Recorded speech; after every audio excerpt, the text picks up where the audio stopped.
Hello, very good morning to all. I'm Kelvin here again. Welcome to today's Daily Dose and welcome to a brand new week ahead. I hope that you all have a good, wonderful and restful weekend. Very good morning. Today will be Monday, the 15th of July, 2024.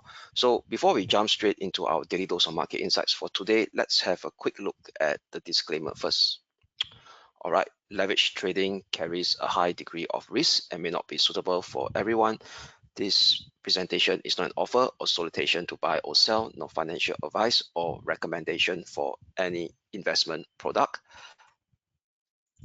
as well as any forecast, prediction, or projection in this presentation is not necessarily indicative of the future or likely performance of the product. This advertisement has not been reviewed by the Monetary Authority of Singapore. Okay, so before we jump straight into the gist of the short-term intraday technical outlook for the dollar major pair, the major stock indices, and two key commodities, that's gold XAU/USD and West Texas crude oil, let's have a recap in terms of key economic data, events, and as well as its impact on the various price movement of the major cross assets, together with the longer-term intermarket dynamics. Okay, so let us start with the key data and news flow first that took shape on last Friday and this weekend, and as well as today early Asia session before the start of today's daily dose. Okay, let us start with last week Friday. All right, so on last Friday we do have important economic data that was being released, which is the PPI data. All right, so the core PPI data over here is actually showing signs of a bit of upside inflationary pressure over here. Why? Because market is expecting it to dip down to 2.5%, but however it rose slightly up to 3%. So indicating that there's some signs of elevated inflation input costs, but that nevertheless that still is able to actually didn't reduce the market expectation of this upcoming US Federal Reserve hike that is about to take shape in September, which is almost fully priced in, because later I'll share with you the CME Fed Watch 2 is showing right now a chance of above 90%. And why does the market is still looking for a higher odds of this potential first Fed fund cut to come in September, even though the core PPI data came in hotter than expected because of this lackluster internal consumer demand that could be impacted going forward because of a lackluster consumer sentiment data. So we all know that consumer sentiment data is always a leading indicator ahead of the actual internal demand retail sales number going forward, because what causes consumer to spend more or spend less is due to their sentiment towards their well-being or their external factors that are impacting them in their psychological behavior. So the measurement of this key psychological behavior in US consumer sentiment is being compiled by University of Michigan. So on last Friday, they actually released their preliminary finding for the month of July, which is this month. So the numbers actually continue to plummet again, way below expectation of 68.5 and way below the previous finalized reading in June of 68.2. So when they came in at 66. So let's look at the trend of this universal consumer sentiment flash data for July. So it actually fell for the fourth straight month to 66 and is the lowest since November. And very clearly, this is the clear trend. Now, that means it starts to decelerate since March of 79.4. Looking at a very clear 5-year trend, is actually inching downwards. And doing a bit of technical analysis, it seems to us that it's breaking below this key medium-term supporting line that we could visually see from the low of June 2022. All right. So what it implies over here is that at the current moment, the consumer is not actually getting that rosy in terms of their consumer behavior, their mindset, which also could potentially translate to lower retail sales going forward and lower services activities going forward as well. Not forgetting that close to 3/4 of US economic growth is driven by the services activity. So that actually also increases the odds of the US Federal Reserve. They got to do something about the current high level of US interest rate that could hurt economic growth going forward. And also, based on the consumer sentiment survey, this particular survey also survey participants' future inflation expectation for the US economy. So they have the short, I would say that the more of a medium term and a longer term approach. So they do have the 5-year inflation expectation, and as well as this 1-year inflation expectation. So if you look at the 1-year inflation expectation, is rather we call it stable at 2.9%. So it came within market expectation, one basis point below the 3% mark that was printed in the month of June. All right. So this is also a preliminary figure as well for the month of July. So if you look at the 1-year ahead expectation, inflated 1-year ahead inflation expectation as being compiled by part of this University of Michigan Consumer Sentiment Report, the 1-year inflation expectation is not actually inching upwards, okay, which is also a good sign for the US Federal Reserve, indicating to them that number one, inflation expectation is not being entrenched on the higher side of the narrative. And this is the 1 year. If you look at from a longer term perspective, by the 5-year inflation expectation also deep down below expectation. Market is expecting 3%. It came in 1 basis point lower at 2.9% versus 3% as well in the previous month of June. And this flash figure of July, if you look at the trend, is also slowly stabilizing over here. So far it hit a year-to-date high of 3%, and thereafter it tries to stabilize it as well. So if you look at the 5-year trend over here, okay, it's not actually inching upwards. All right. So what we could see over here is that inflation expectation both on the short end and the higher end is not threatening to actually aspiring up to the upside, and with lackluster consumer sentiment, that actually increases the odds of the US Federal Reserve ought to do something about the US economy before it starts to deteriorate. And that also explained to us why the CME Fed Watch 2 is still showing a high odds of above 90% right now that the Fed may cut in September, despite the fact that we have a slightly hotter than expected core PPI data that was released much earlier on last Friday. So this was the current probability on what we're going to see in the CME Fed Watch 2. So this particular data shouldn't be new for those who follow my daily insights of daily dose of market insights on a frequent basis.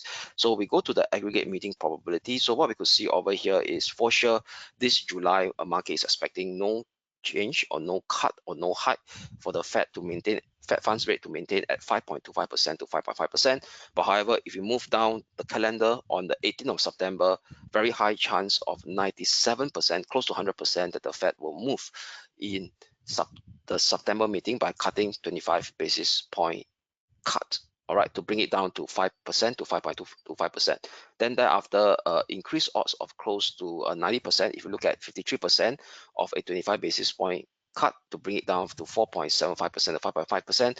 And there are some signs in the market that are looking for close to 46% chance of a much more higher magnitude cut of 50 basis points. So we add up all this together, it's also close to 90% chance that the Fed will move, except that now it's being split 53%, 25 basis point cut in December, and 46% are looking for a 50 basis point cut.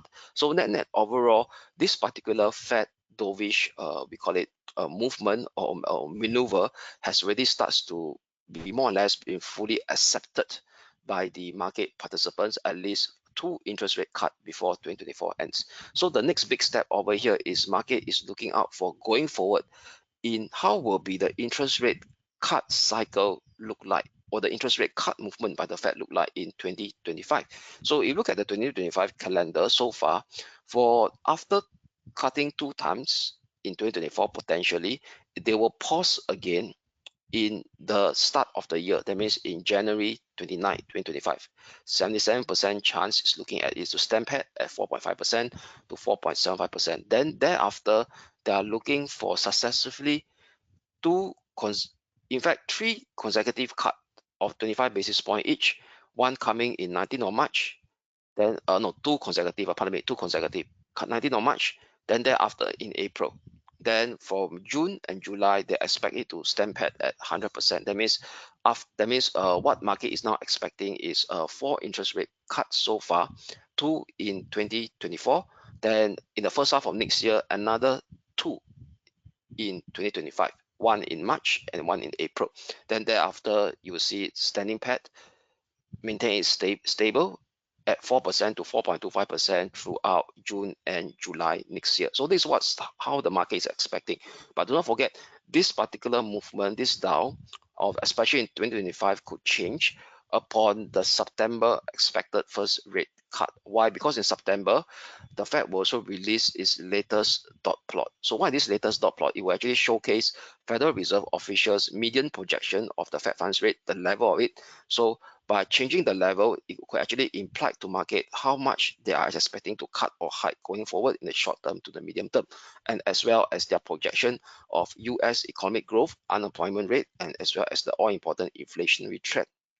So any big surprise coming out from these numbers over here could actually change the Dow of the expected Fed movement, especially in 2025, given the fact that more or less the current economic data is still supporting two interest rate cuts in the before the 2024 ends. All right. So that actually explained to us this particular movement. And also I want to share with you all over here on the weekend, we do have this unfortunate incident where there was a shooting attempt on Trump, or I'll call it an assassination attack on Trump, but failed. So what we could see over here is that this particular image over here has a strong social mood potential impact on the US election electorate.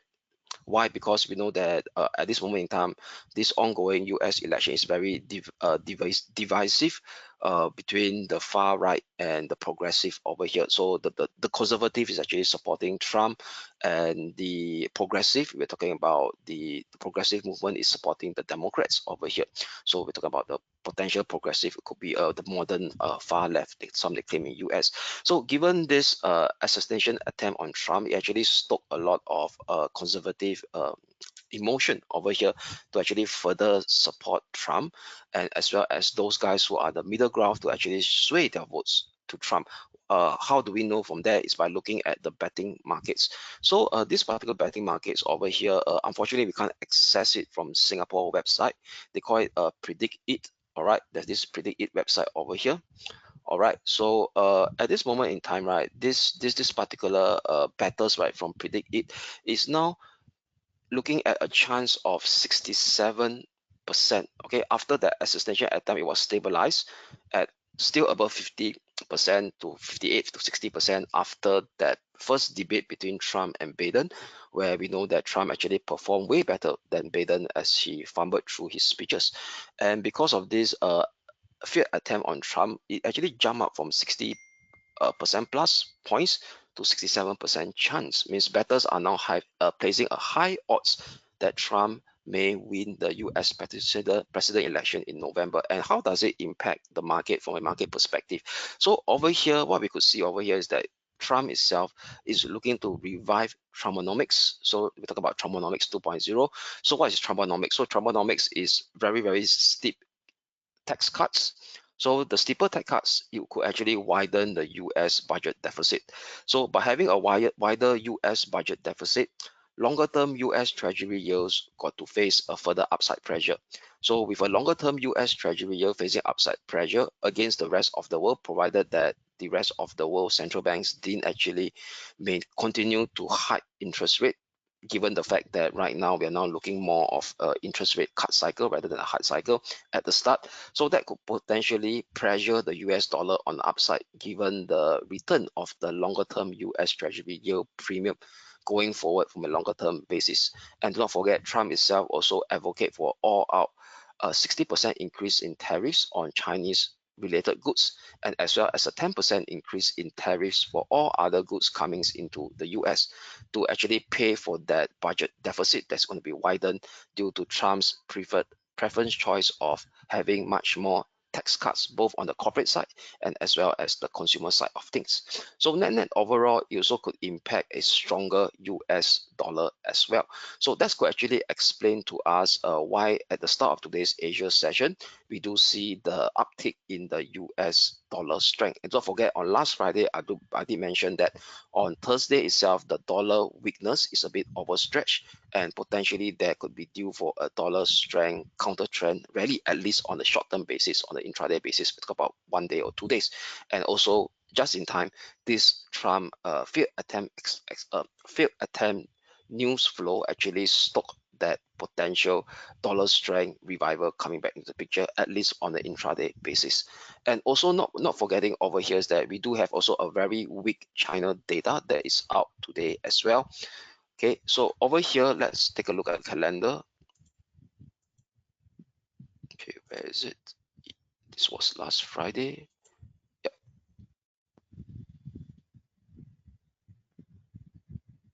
Okay, let me see. Yeah, over here, Monday. Okay, yeah, we do have a very weak China data out at the start of today's early Asia session at 10 a.m. So the GDP growth in China actually surprised us on the downside because consensus is expecting to stabilize at around 5.1%, just slightly below from 5.3%, but it actually fall below 5%. Why the 5% is important? It came in at 4.7% for Q2 because the top policymaker in China actually set a target of GDP growth this year at 5%. So given that it's fallen by 4.7, fallen below 5% at 4.7% in Q2, there's a big chance that at this moment in time, whatever piecemeal stimulus policy that the China policymaker is doing right now is not enough. It's not sufficient for GDP growth to maintain it at 5%. But however, they do have a dilemma. Why? Because they do not want to revive back their unproductive investment growth narrative or growth playbook that they undertook when the economy actually stalled or slowed down in the previous episode 10 years ago. That means a rampant push up in infrastructure investment, which eventually lead to the current state of the we call it lackluster property market due to rapid rise in the unstable rapid rise in property prices that led to the bubble burst. All right. So what we could see over here is that a lot of impact or a stimulus measure is being centered on industrialization, especially the high-tech industrialization. So that actually explained to us the industrial production year-on-year growth managed to actually beat expectation of 5%. Okay, market is expecting 5%, it managed to inch up slightly to 5.3%, only 3 basis points below than the previous month of May of 5.6%. But however, the consumer sentiment remains relatively weak. Why? Because the retail sales figure continue to come in way below expectation of 2%, of 3.3%, and way below the previous month of 3.7% in May to coming at 2%. So if you look at the trend of this retail sales over here, it's been slowly decelerating in terms of the growth. All right, since hitting a high mark of February at 5.5 this year, so this is due to the Chinese New Year impact. Slowly it starts to turn lackluster. All right, so if you look at the 5-year trend, it's like shipping a series of lower high as well. Okay, and there's a big risk that it may inch back down to the 0% mark again if this trajectory continues to hold. And the reason of why this trajectory going to hold over here is due to that deflationary risk impact that the Chinese economy that is facing right now due to the wealth effect, the negative wealth effect for that from the real estate market. And you look at the real estate market by looking at the house price index, it also continues to plummet way below last month figure of negative 3.9% to negative 4.5%. So if you look at the current situation right now over here, okay, it continues to decelerate at negative 4.5%, and this is the 12th straight month of decrease and the fastest pace since June 2015. So that's close to more than we call it 9 years of the worst rate of deceleration in 9 years. All right, so if you look at the 10-year trend, it's continue to decelerate. So this actually has a negative wealth impact on consumer sentiment, which eventually lead to a very weak domestic or internal demand in China, given that the real estate still constitute a significant percentage of the we call it financial asset, or I was in the Chinese consumer portfolio. So with that over here, and given the fact that there could be a chance that the China policy maker may starts to actually change their tune of this piecemeal stimulus policy to perhaps starts to actually think of other ways to actually improve consumer sentiment by much more direct physical stimulus, either tax rebates or we call it vouchers, in order for consumer spending to revive. All right, because they can't keep on banking on by looking at just so-called the where is it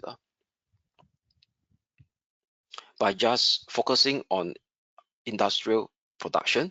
But this industrial production over here, we talk about the current high tech, we call it a program for much more productive growth. Yes, that's more for the longer term basis, but on the shorter term basis, I believe that the top China policymaker got to think about ways how to actually improve the retail sales figure, which more or less has been hampered by a negative wealth effect from the real estate market, where we start to see the house price index going to plummet.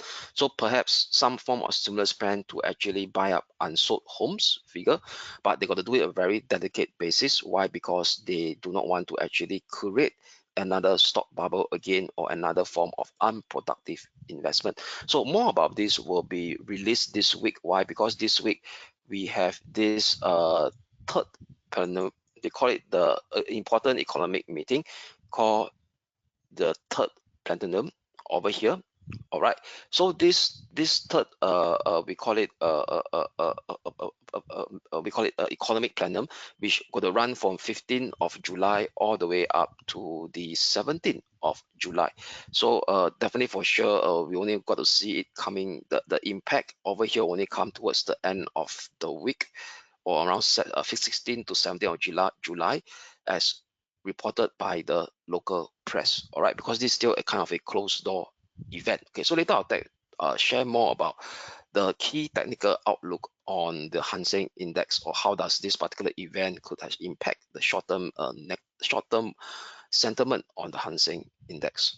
All right, so with that, that sum up the key important data that has taken shape on last Friday and this week, this morning. All right, and its impact on the asset classes. Okay, so now now let's move on. Before I talk about the intermarket dynamics, let's have a quick look at what has taken shape on last Friday first. Okay, in terms of the asset movement. Okay, so in terms of asset movement over here, the dollar actually weakened further on last Friday, and that also kind of also being supported by the lower yields, the lower push down in the US Treasury yield over here. So it looks at the US Treasury yield on the 10-year, it finally shaped a lower low over here, breaking below the previous low that was seen on 19th of June. All right, it broke down over here way below the 200 and the 50-day moving average, and the 2-year Treasury yield is actually going down as a much more steeper pace, very obviously you could see.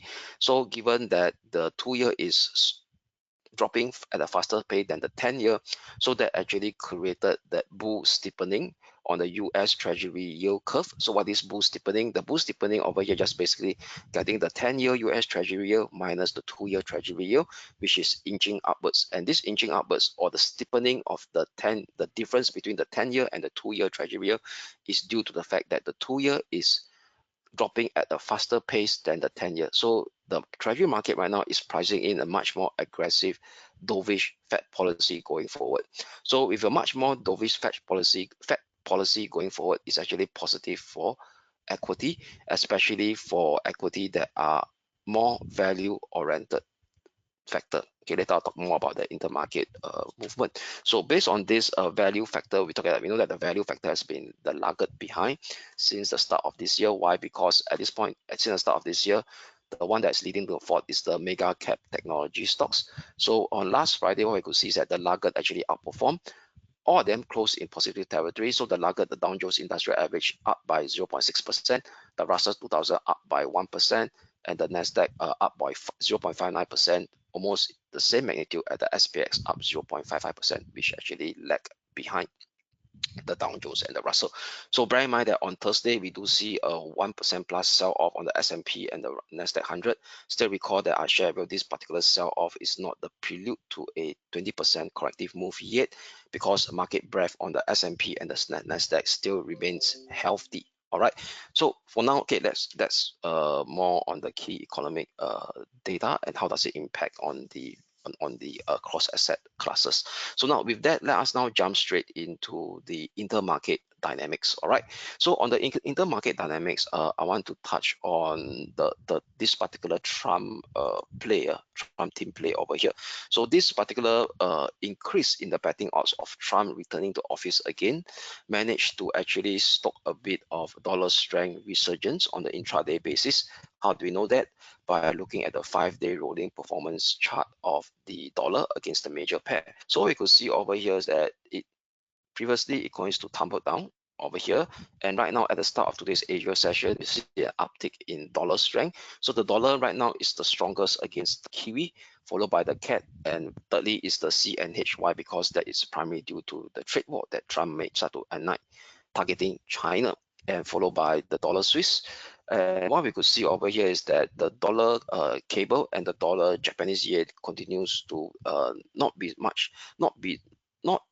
so pronounced, all right, in terms of the movement of the dollar strength against the sterling. So against the sterling, why is it muted? Because market is still looking forward to the upcoming public speech by the new UK finance minister, or they call it the treasurer, who potentially will start to announce more pro-growth policy that supports the UK financial markets by having that private and partnership calibration. So that's why the sterling is kind of muted against the current dollar strength at this point in time. And also the dollar yen is about yen being also a safe haven, and also do not forget the fact that the US Treasury yield is also having a negative impact as well on the yen. Why? Because the yield between the yen, the treasury yield, the treasury, and the yield between the JGB the premium has starts to narrow as well. So that also actually explained to us the muted dollar impact on the Japanese yen in today's Asia session. But nevertheless, later I will cover that, all right, more in much more ground. Okay, then this particular down line here hasn't been taking up. Why? Do not forget, this is the US Treasury yield against the rest of the world. Okay, so the US Treasury yield, 2-year, is the 2-year yield differential against the rest of the world. So I have a kind of a weighted average between UK, German, Japan, Canada, and China, and as well as Australia, the 2-year yield, sovereign bond yield of this country. Because the US Treasury yield today is not trading, or the US cash market, the bond market, is not trading in Asia session because of the closure of Japan. So we only get to see when the US session open later, pre-market at 6 p.m. Singapore time, right, on the impact of it. Okay, so that is the market itself, the dollar strength intraday resurgence due to that failed assassination attempt on Trump that boosts up his betting odds that he may return to office again. And if he returns to office again, if you look at the current fundamental, we call it intermarket correlation over here, this is the long-term impact of it. I flashed this chart before in one of those 2 weeks ago. All right. So this is the dollar index over here. So what I could see over here is that at the start of the US Treasury trade war over here, we see the US dollar gaining strength, much ground. All right, and that also lead to a further strengthening of the dollar against the offshore yuan as well. So market is now revisiting this particular playbook again, given that the fact that if Trump was to actually act on his whatever we call it pledges to actually increase more tariffs on Chinese imports towards US, potentially the dollar could actually see a similar price movement that what happened in the previous US-China trade war that was kickstarted in late January 2018. So that actually comes up slightly during the midterm of the middle of Trump presidency. All right, because Trump actually won in 2016, and he only starts to fairly engage in the US trade war later part of his administration. So that doesn't come immediately, all right, but markets has a very strange behavior of forward looking and starts to war game this particular impact. So that's actually explained to us that intraday movement on the dollar strength. But to me, in my view, after this intraday movement starts to die off, the focus will still be back on the US economy data, right into the run out of the US presidential election. Especially the focus will be primarily on the US Federal Reserve policy making. All right, that could be the sole focus thereafter. All right. Okay, so then now intermarket dynamics on the US stock market. So if you look at the US stock market over here, this is what I mean over here by the bull steepening. Right, so this is the potential bull steepening that is taking shape in the US Treasury yield curve by looking at the 10-year Treasury yield minus of the 2-year Treasury yield.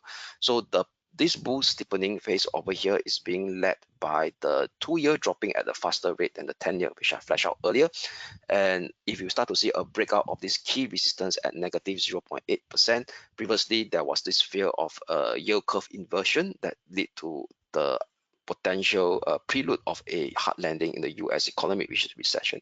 And with the Fed right now trying to adjust their higher for longer interest rate policy to start thinking about kickstarting a much more consistent interest rate cut cycle, that could actually prevent a hard landing from taking shape in US or a recession from taking shape in US by altering the consumer and business sentiment mindset.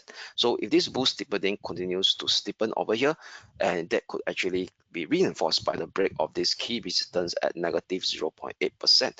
So this previous potential bull steepening, if it occurs very similar to what happened during the COVID period, where the Fed unleashed a series of stimulus measures as well, and that led to a steepening of the yield curve in July 2020 to November 2020. What we could see over here is this has taken shape is the value factor of the S&P 500 outperform the S&P 500 ETF. All right, so this, I repeat again, this is a value ETF of the S&P 500, where the component stock of the S&P 500 remains the same, except that they are being re-ranked higher by a value factor, pardon me. That means component stock that has a higher value factor will be ranked at the top. All right, and the momentum factor actually underperformed. All right, so what is this momentum factor? Momentum factor is a ETF. The S&P momentum ETF is actually the S&P 500 company or component stock that has a higher momentum factor will be ranked at the top. Okay, so those guys who have the top momentum factor over here is actually your mega cap technology stocks right now. Okay, that are still outperforming the S&P 500. All right, it's still outperforming. Okay, so it doesn't mean that this line comes down, or that means the momentum stock is crashing. No, they could be actually rising, but they are actually rising at a slower pace compared to the S&P 500. Why? Because the value factor maybe starts to rise at a faster pace going forward, and we are seeing right now late last week where the Dow Jones and the Russell 2000 managed to certain days outperform the Nasdaq 100 and the S&P 500. All right, so that is usually telling us that it's a healthy rotation of the US stock market. That means currently year to date, high flying mega cap stocks market will start to temper down the expectation, rotate into the laggards, which is the Dow Jones and the Russell 2000, especially the Dow Jones, where it has a higher value factor component stocks that inside, which consists of the industrial stocks, healthcare stocks, and as well as some of the financials, banking stocks as well. So what we could see over here is that the value factor is trying to take up upwards on last Friday. Okay, so then if you look at the individual breadth of the S&P over here, okay, so the breadth continues to rise. All right, so the Nasdaq, this is what I shared with you. Despite the sell-off on last Thursday, breadth is still healthy, and the breadth component that I monitor is the percentage of stocks above the 20-day and the 50-day moving average. So this could give us a medium-term perspective. 200-day is a bit long. Okay, it's a bit long-term because for a trading perspective, we just look at the 20 and the 50 days, which is sufficient. Okay, so the percentage of stocks holding above the percentage of Nasdaq 100 component stocks above the 20 and the 50-day moving average continue to be in a healthy bid. So on Friday, it rose up to 78% and 72%. All right, for the 50-day, and the most striking outperformance came from the S&P 500, where both the percent of component stock above 20-day and above 50-day moving average at the bottom rose as well to 81% on Friday. That's for the number of stocks inside the S&P 500, which is a very healthy sign. Okay, that means it's not telling us that there are more component S&P stocks right now is above their 20-day moving average, and it's rising at a very we call it a bullish movement since last Tuesday. All right, very similarly for the percent of stocks from holding above their 50-day moving average has also increased significantly as well on the S&P 500. So now there are actually 69% of the S&P 500 stocks that is trading above their 50-day moving average, compared to the start of last Monday, which is only at the 44%. So there's a big 20% jump. All right, over here, 20 basis points, 20 percentage points jump. All right, so net overall, by looking at this market breadth in terms of the number of the percentage of component stock of the Nasdaq 100 and the S&P 500 trading above their 20-day and the 50-day moving average are still showing a bullish condition in the Nasdaq 100 and the S&P 500 on the medium term perspective. All right, so with that, I've covered much more detailed ground today because of what has taken shape earlier this morning and over the weekend. Now, let us jump straight into the intraday technical outlook, more of the short-term intraday perspective for the various key cross asset classes, starting with the FX market first. So before that, let me expand my screen so that you guys could see. All right, okay, over here. Great, excellent. So now let us start with the FX market first.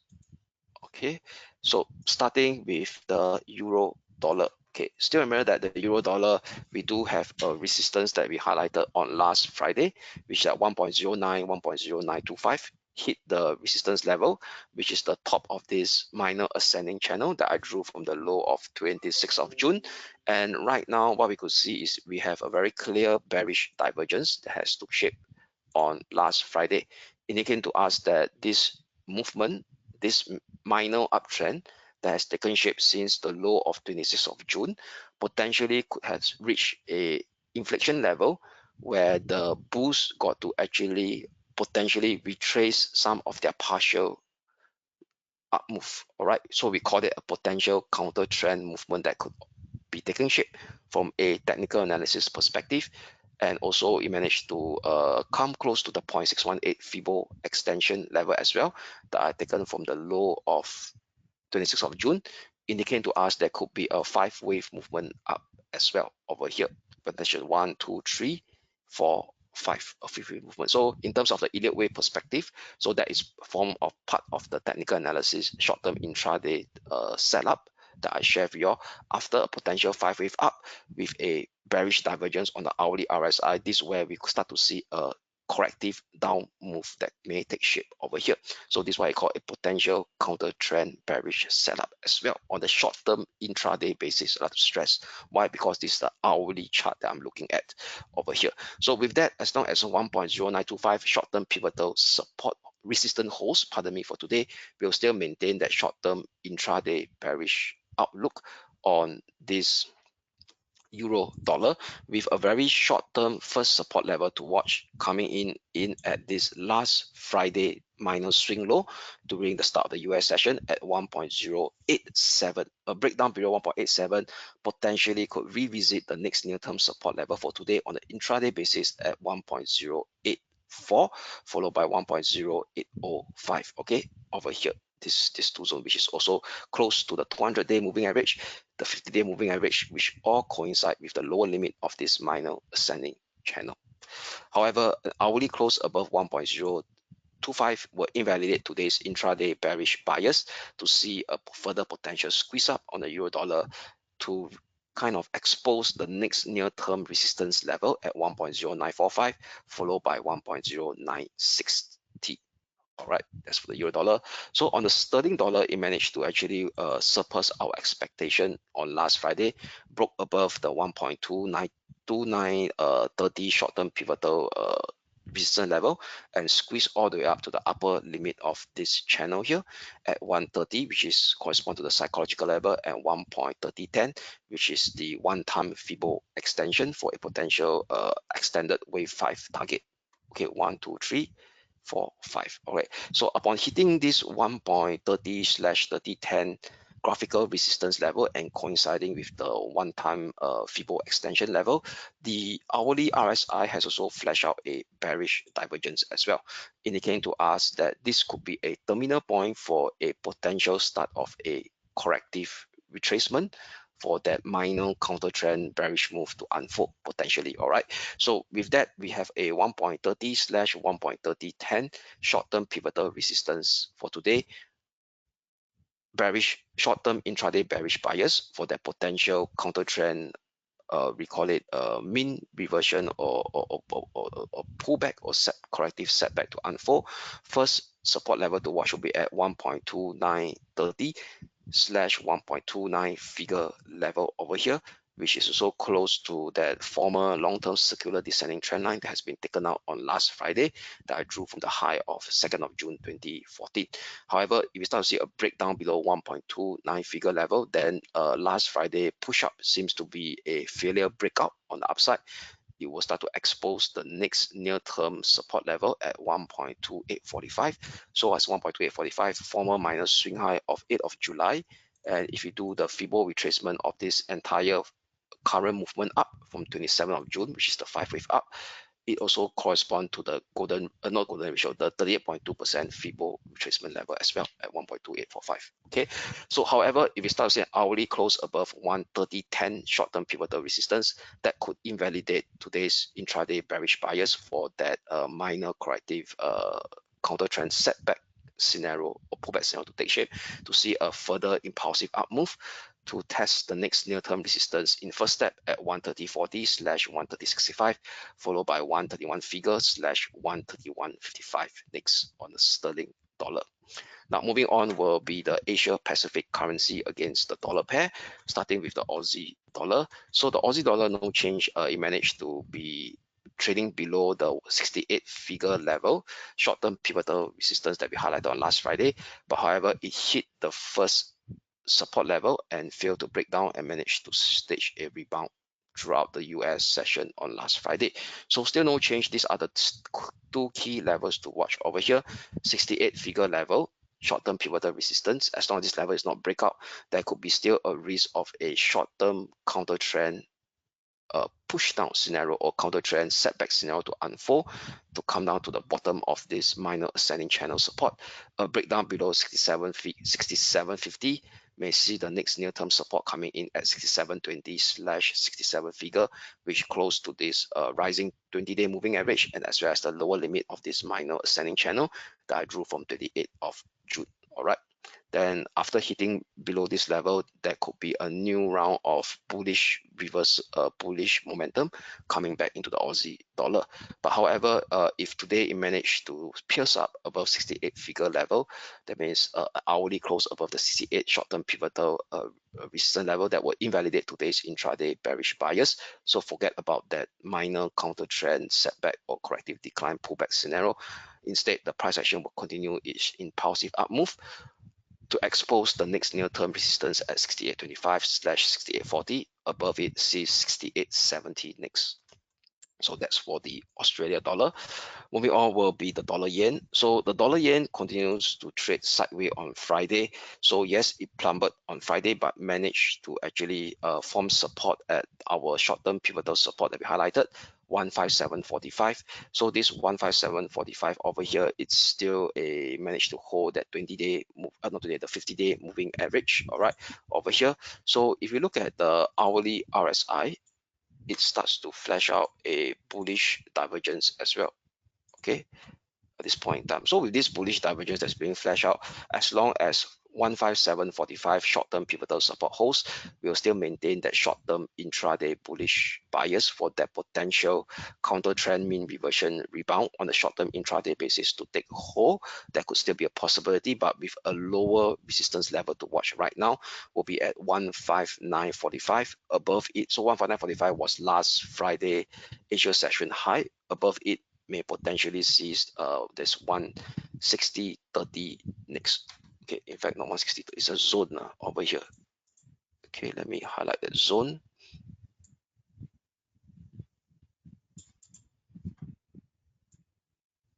Okay, this 159.90. Okay, the pairs. Let me put it. It's a zone 159.90/60. Okay, 159.90/160.30 over here, which will correspond to that 20-day moving average, not acting as a resistance, and the former minor swing low of 27 of June and 8 of July. And if you do the Fibo retracement of that entire sell-off on Thursday, it actually corresponds close to the golden ratio as well at 160, because the golden ratio is 160.12. Okay, so it's inside this zone as well. Okay, so this is a key resistance level to watch, these two of them.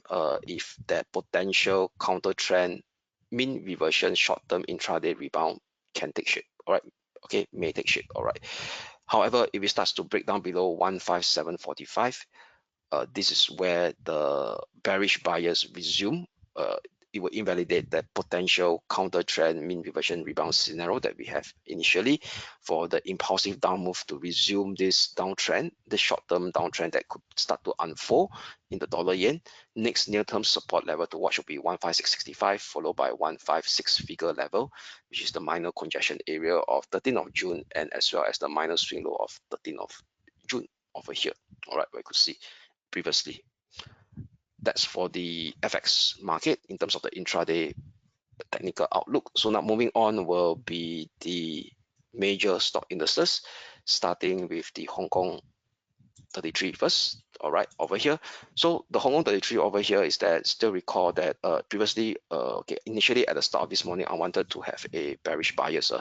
That when I started to look at this chart at 8 a.m. Singapore time. So in fact, right now it already plummeted down towards the support level already at this 2 hours before the start, after the start of the Hong Kong session. All right. So what we could see over here is that we will have a bullish bias over here. Okay, because right now, if you look at how the price actually retraced, it really retraced close to 50%, coming to 50% over here. Okay, so using the golden ratio, the 61.8 over here, so this will be my short-term pivotal support really. Okay, given that the price has really pulled back. Okay, so this will be my resistance to look out for. So no point playing that pullback anymore, because the pullback has really taken shape. Okay, given that 2 hours has already been selling off. So now it has really sold off back towards the support level. All right, so this support level is in fact this former descending trend line that I drew from the high of 5th of June. Okay, and also close to the 20-day moving average as well at this sort of 17,970/17,900. So as you a slightly lower level, 17,790, which is the former minor swing high of 10th of July, and as well as the golden ratio of this last steep rally up at 61.8%. Okay, so as long as this pullback managed to hold at 17,000, 7,790, we will still maintain that short-term intraday bullish outlook on Hong Kong 33, looking for a potential bullish reversal to take shape on a short-term intraday basis. And do not forget the hourly RSI also coming very close to the oversold region as well. First resistance to watch out for today will be this level here. Okay, this 18,220 level. A break above 18,220 may revisit 18,450 next. Okay, however, if we start to see a further push down and an hourly close below 17,790, that means this previous bullish breakout is considered as a failure breakout, and price action may start to turn choppy again on the Hong Kong 33 to revisit their former swing low here.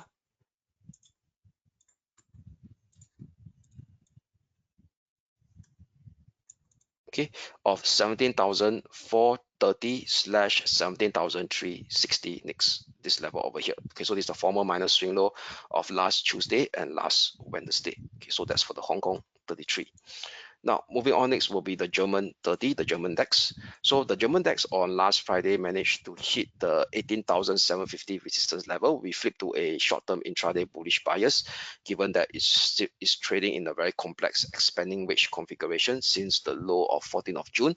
And right now, it's already hit the upper limit of the expanding wedge, with the hourly RSI now exiting from this overbought region. So now that could be a potential minor mean reversion decline or pullback to retrace some form of its last week of bullish movement back into the middle of this expanding wedge again formation.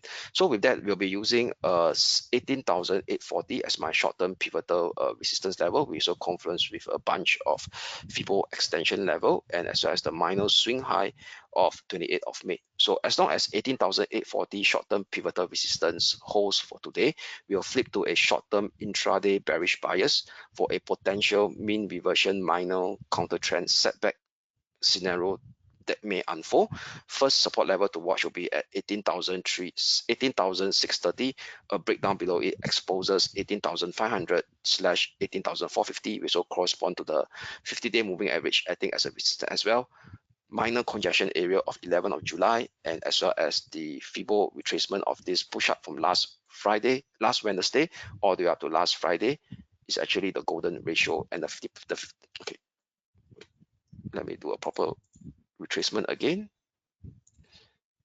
Okay, it corresponds to the golden ratio as well, and the 50% at 18,500/18,450. That means in between 50% and the golden ratio of 61.8%. Okay, so a couple of key different technical elements that are pointing to the same price zone of 18,500 and 18,450. Something very important to watch out for in terms of the magnetic push down towards it. Okay, if 18,630 breaks down on the downside. However, if we start seeing hourly close above 18,450, then we will see the continuation of this bullish impulsive up move for the German DAX and the German 30 to expose the next near-term resistance of 18,935, which is the current all-time high. Then thereafter followed by 19,010, which is the one-time 1.236 Fibo extension taken from the low of 2nd of July. All right, over here. So that's for the German 30. Now, lastly will be the major US stock indices. So for the major US stock indices over here, the US Wall Street 30 managed to hit up within our expectation, hit our second resistance at 40,340/440, and that's actually seeing it hitting a brand new intraday all-time high before pushing back down again on last Friday during the last hour of the US session to close back at its previous all-time high at 40,055 over here. So given that the hourly RSI has already starts to exit from the overbought level, we could see over here, potentially we may start to see a further minor pullback over here for the US Wall Street 30 or the Dow Jones Industrial Average. First support level to watch will be at 39,900 level. Okay, at this point in time, but I don't want to tighten the short-term pivotal support to be so tight again, so I'll still maintain at 39,620 for now. Okay, 9,620. I'm very sure this will be a key support level to watch in the shorter term as well, because this is the former minor range resistance now turns into a pullback support after that bullish breakout that lead to a fresh we call it intraday bullish movement, all right, of a potential 5-wave up, 1, 2, 3, 4, 5. Okay, so given that a 5-wave up has been formed, so what we could see over here is that if we do the Fibo extension of this 5th wave, okay, we see close to one time Fibo extension 5th wave target that has been made on last Friday, and after every 5 wave, there could be a potential retracement of an ABC move downwards. So retracement target could be around the 38% minimum, maximum 61.8%, which is the golden ratio. So the 61.8% golden ratio lies exactly at the 39,620 level. All right, so that's give me the importance of why 39,620 is still a key short-term pivotal support to watch out for on the US Wall Street 30, on the Dow Jones Industrial Average, to maintain this ongoing intraday bullish bias scenario if that after that pullback taken shape, right? given the fact that the hourly RSI also supporting that pullback as well, as he has exited from the overbought level on last Friday. Okay, so with that, still no change over here. We're still looking at 39,620 short-term pivotal support to hold this potential pullback. So as long as it holds, we will still maintain that short-term intraday bullish bias on the US Wall Street 30. Resistance level to watch 40,340/440. Above this level exposes the next resistance at 40,660, which being defined by a cluster of Fibo extension level 1.236 taken from the low of 14th of June and 2 times taken from the low of 28th of June.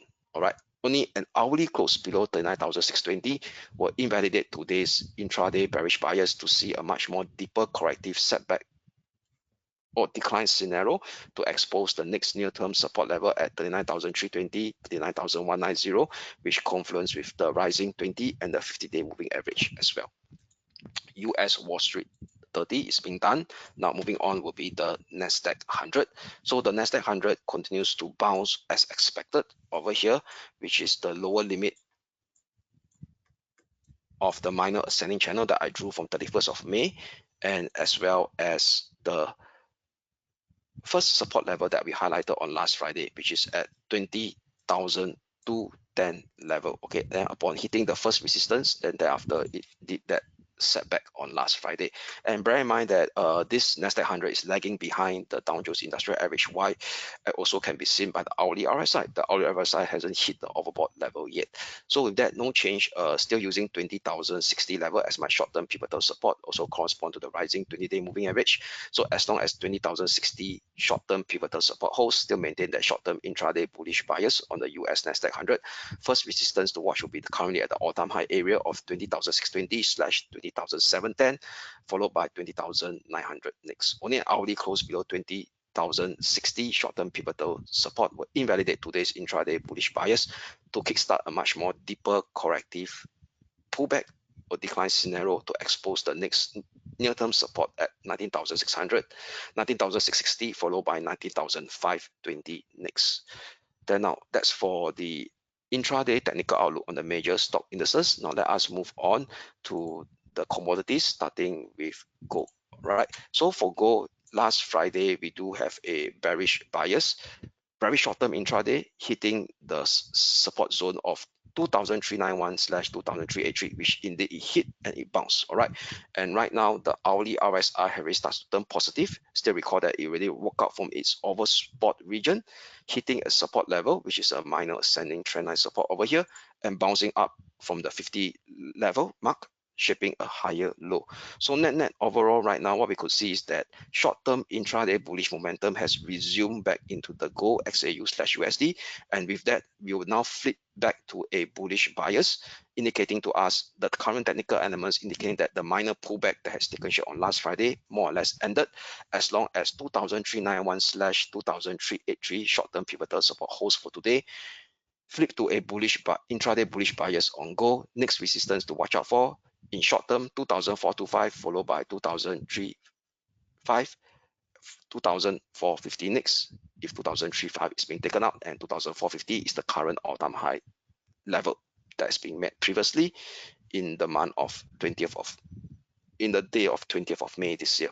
However, only an hourly close below 2,383 will invalidate today's bullish bias on gold and resume its short-term counter trend corrective decline scenario to unfold much deeper to expose the next near-term support level in first step at 2,368. A breakdown below it exposes 2,350, which confluence with the rising 50-day and the 20-day moving average as well. Okay, that's for gold. Now moving on, lastly will be the West Texas crude oil over here. So West Texas crude oil on last Friday we turned neutral because of a mixed element, and now on Friday it broke down the minor ascending trend line, former minor ascending trend line from the low of 10th of July and the 20-day moving average as well. So with that, we will be flipping back to a bearish bias on West Texas crude oil on an intraday basis, as long as 83 short-term pivotal resistance holds, which is also the pullback of this former minor ascending trend line turns into a pullback resistance. And taking into account of last Friday's sell-off, it actually also corresponds to the golden ratio of 61.8 as well. So as long as 83 figure short-term pivotal resistance holds for today, flip to a short-term intraday bearish bias on West Texas Oil. First support level to watch, 81.30. Below it exposes the next near-term support at 80.56. Only an hourly close above 83 figure level will invalidate today's intraday bearish bias to see another form of strength intraday bullish revival for West Texas Oil to revisit 84.40, which is the minor swing high of 2nd of July and 5th of July. Above it exposes the next near-term resistance of 85.05 next. Okay, so that sum up the short-term intraday technical outlook on the major cross asset classes. So before we go, let's take a look at the calendar. What are the key data to look out for today? So for today, key calendar during the European session is rather quiet. We do have industrial production year on year, but that's for the month of May, which is quite lagging. And during the US session, okay, give me a minute. Let me refresh my calendar first. Okay, just in case I want to get the latest one. Okay, let me refresh my calendar again. Okay, this week. Okay, so this is the calendar. Okay, so after the industrial production of Eurozone that's going to release at 5 p.m. Singapore time, we do have a rather quiet US session today. Okay, in terms of economic data release, there's none except the fact that we do have key Fed speeches later early Singapore time at 12:30 a.m. where Fed Chair Powell is speaking in a public speech, followed by 4:35 a.m. Fed Daily is speaking as well. So with that sum up today's daily dose of market insights. I wish you all a great day ahead. This is Kelvin here signing off, and we shall speak again tomorrow. Thank you.